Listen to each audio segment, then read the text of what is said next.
에베소서 3장 14절에서 19절을 통해서 바울의 간절한 기도하는 제목으로 은혜를 함께 나누고자 합니다.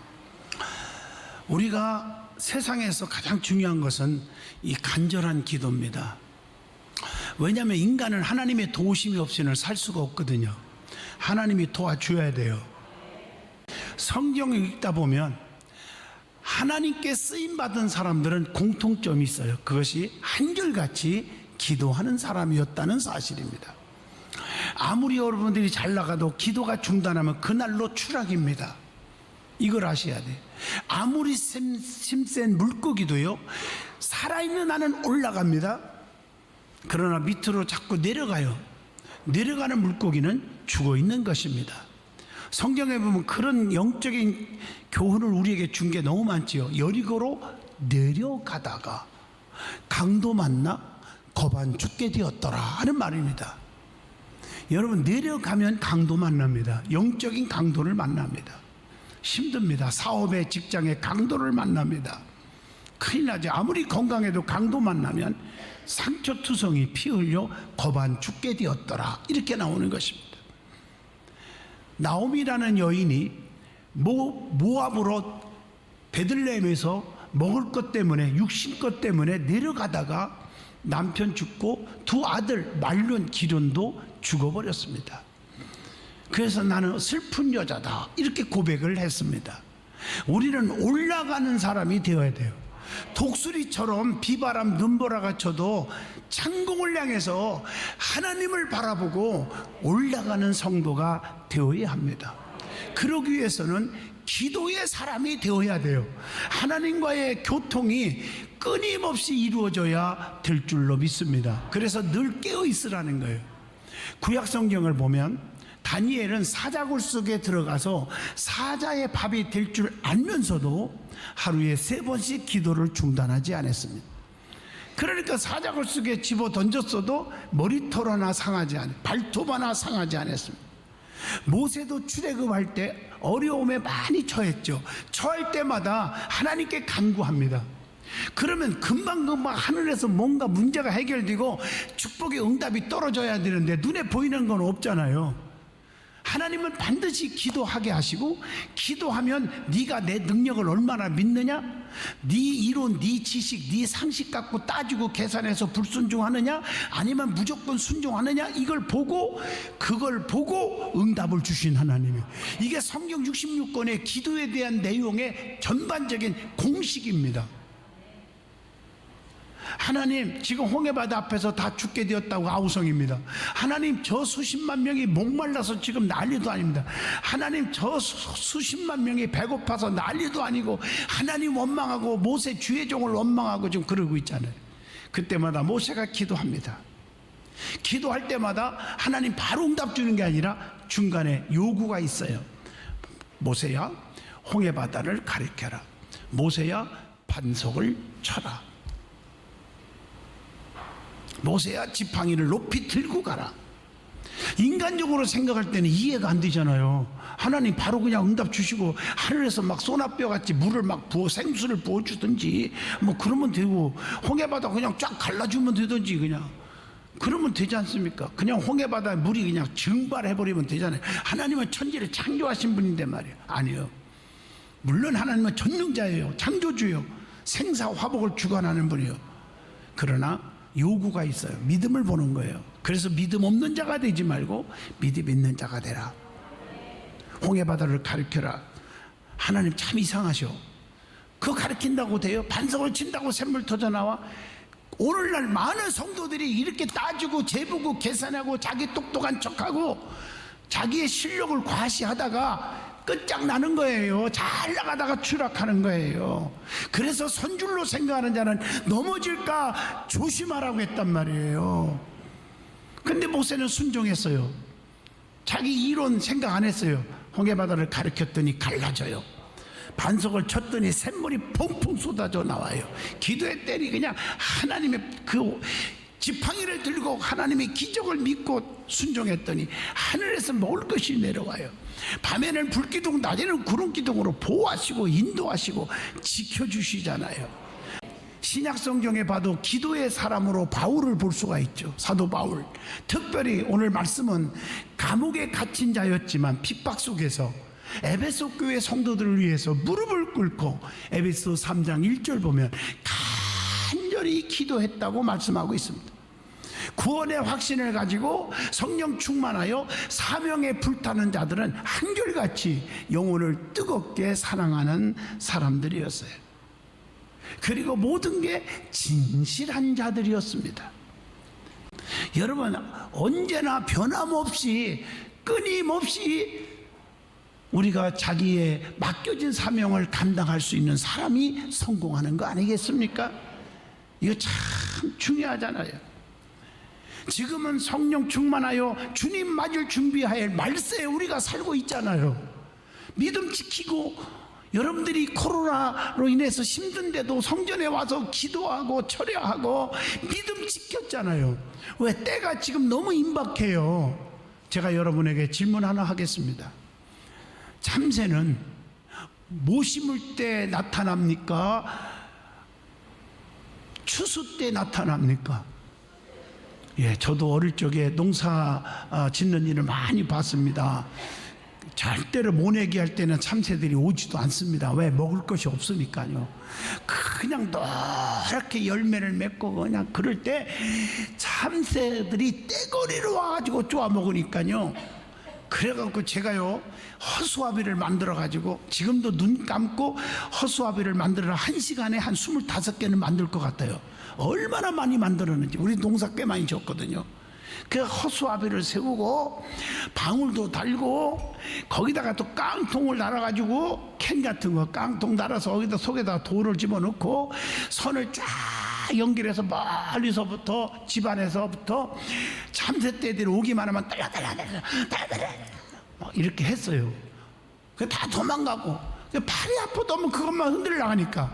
그래서 저 괘씸한 것들, 그래가지고 이 삼태미 같은 거 있어요. 거기다 놓고서는 이렇게 수그려 갖고 막대기를 딱 걸쳐 놓고서는 그 안에다가 함정적으로 먹을 것 씨앗을 조금씩 넣어놓고 달짝지근하게 해놓고서는 줄을 딱 이어갖고 멀리 있다가 참새 떼들이 쫙 두르면요, 착 잡아당기면 탁 갇혀가지고 하여튼 25마리 구워 먹었어요. 지금도 그 기억이 생생해요. 참새들은요, 추수 때 먹을 걸 많을 때 몰려와요.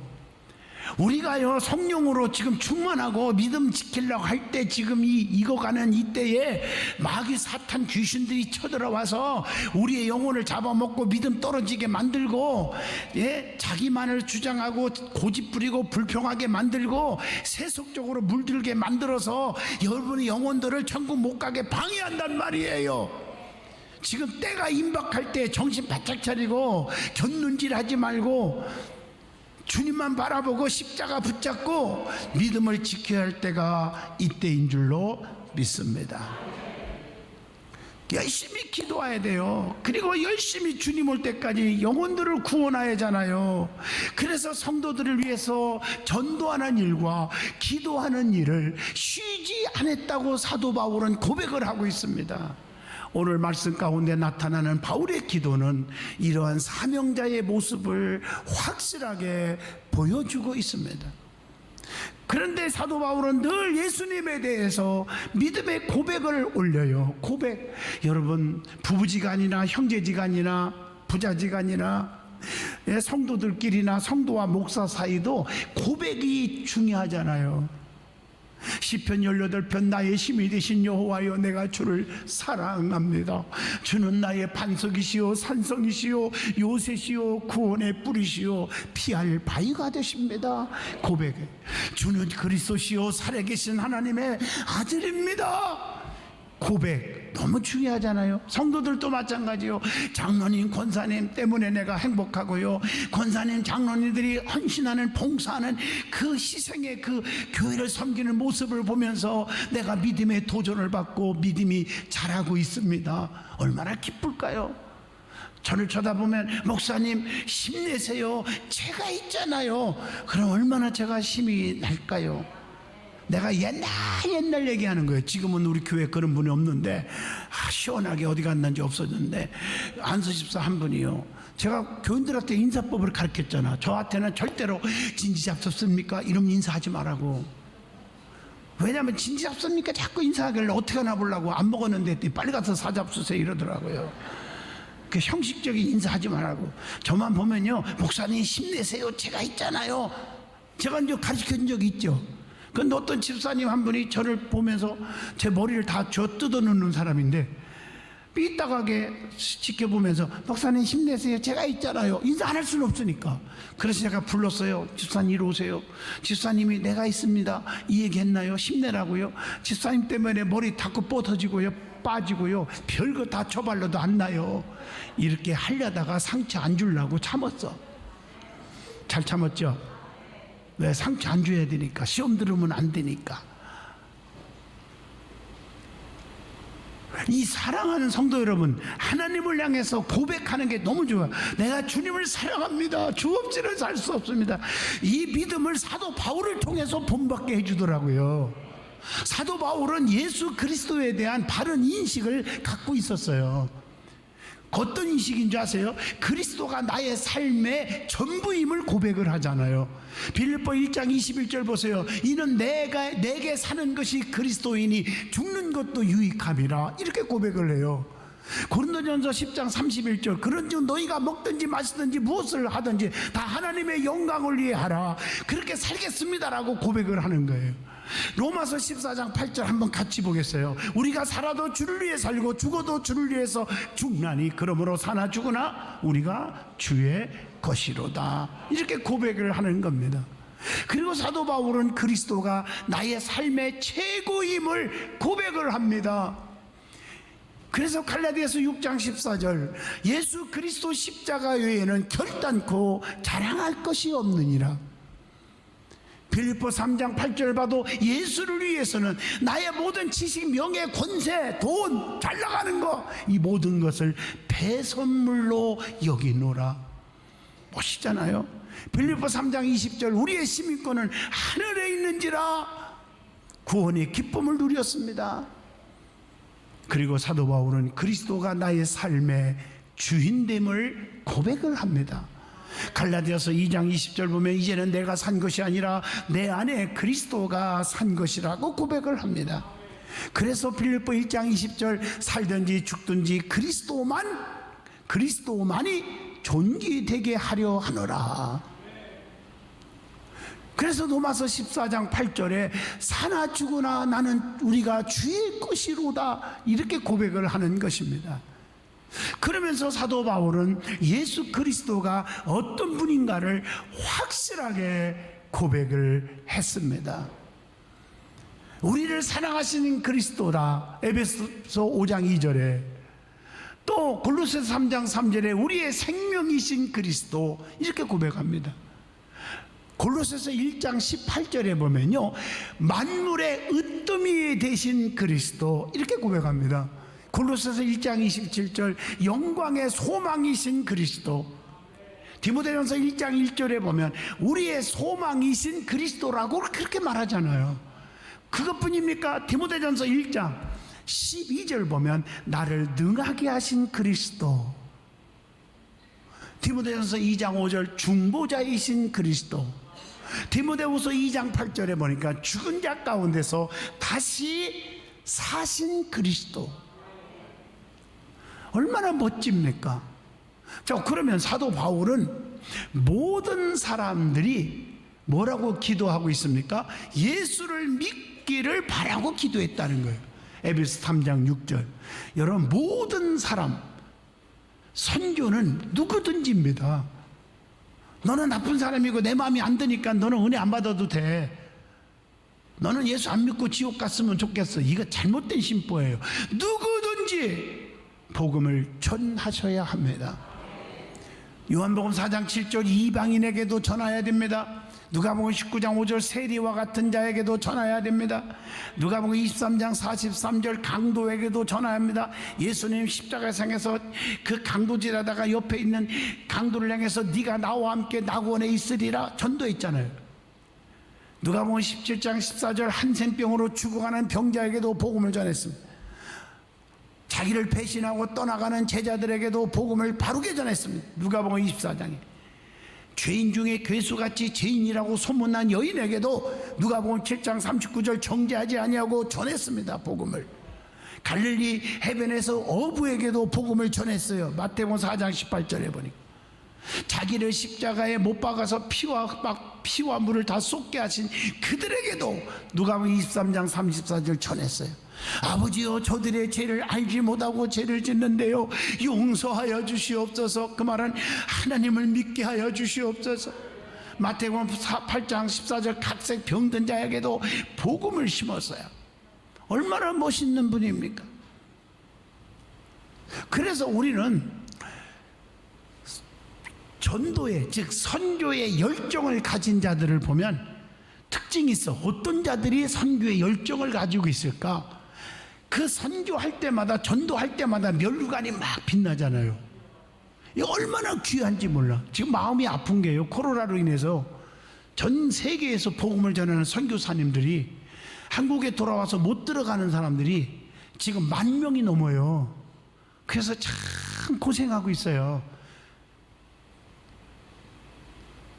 그걸 다 그분들을 모실 수는 없어서 제가 기도하는 가운데 7월 5일날 우리 그레이스 언수원에서 섬기자, 그들 대접도 하고 선물도 드리고 거기서 막 부흥회를 하고 영성 회복하는 집회를 하자, 이래서 그분들을 청하는데 저는 힘이 많지가 없습니다. 어느 교회처럼 교인들이 막 지원하는 것도 아니고 100명만 초청해 주세요. 그랬더니 문자가 쫙 선교사들에 보냈는데 읽어보니까 100명 선착순 끊더라고요. 25개 나라 딱 끊었어요. 25개 나라 100명만 딱 초대해서 아침부터 저녁 때까지 집회를 할 겁니다. 여러분, 선교의 열정을 가진 분들 선교할 수 있도록 기도해 주시기를 바랍니다. 주님 때가 임박할 때 선교해야 돼요. 근데 선교의 열정을 가진 자들은 어떤 자들인가? 성경에 보면 에베소서 3장 9절 하나님의 선교의 비밀을 깨달은 자, 하나님의 심정을 가진 자, 계시록 22장 20절 주님의 다시 오심을, 재림을 기다리는 자, 이사야 40장 3절 하나님 나라를 사모하고 기다리는 자, 시편 67편 1절로 7절 하나님을 향하여 찬양하는 자, 로마서 11장 13절 하나님의 영광을 사모하는 자, 로마서 12장 1절 최선의 삶을 살고 싶어하는 자, 복음의 열정에 불타는 자, 하나님의 비전을 가진 자, 말씀을 깊이 깨닫는 자, 가치관을 하늘에 둔 자, 사도적 삶을 갈망하는 자, 이런 자들이 선교의 자격을 갖춘 사람들. 돈 가지고 선교하는 게 아닙니다. 이론 가지고 하는 게 아닙니다.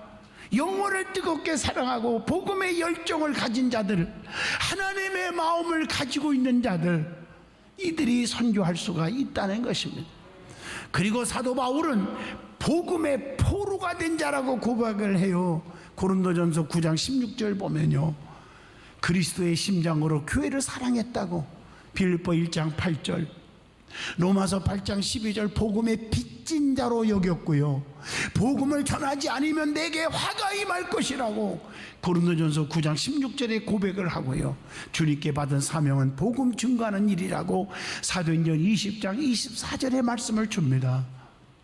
복음을 전하는 데는 자기 생명을 조금도 귀하게 여기지 아니하노라, 사도행전 20장 24절의 말씀입니다. 자신을 이방인들에게 복음을 전하기 위해서 택함받은, 자기는 택함받은, 복음을 위해서 택함받은 그릇이라고 사도행전 9장 15절에 고백을 하니 저와 여러분은 이런 고백이 되기를 바랍니다.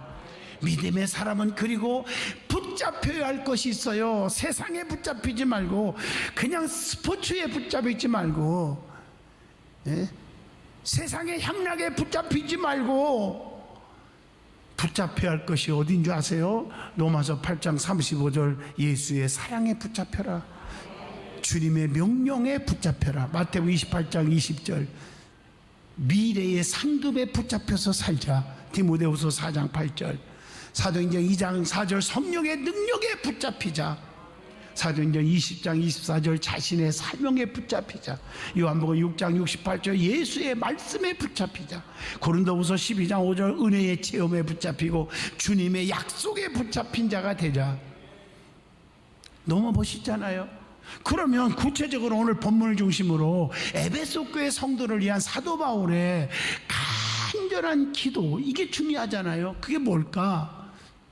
본문 14절로 15절에 보면 사도 바울은 하나님 아버지께 무릎을 꿇고 기도했다고 나옵니다.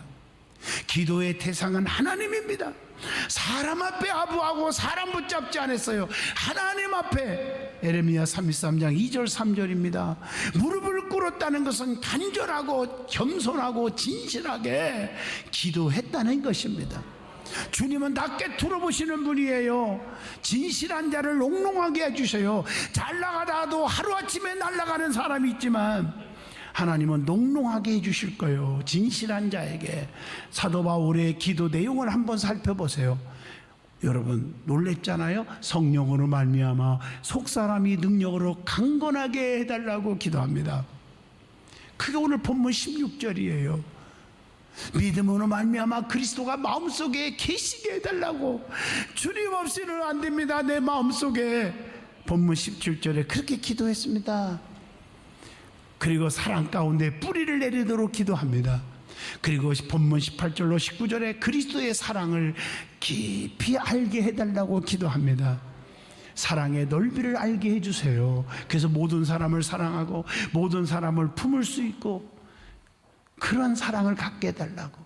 그리고 주님의 사랑의 깊이를 알게 해달라고. 어떤 사람일지라도 사랑할 수 있고. 골로새서 1장 21절입니다. 주님의 사랑의 높이와 깊이를 알게 해달라고 하는 오늘 본문의 기도 기억하세요. 히브리서 13장 8절 하나님은 어제나 오늘이나 영원토록 동일하시느니라.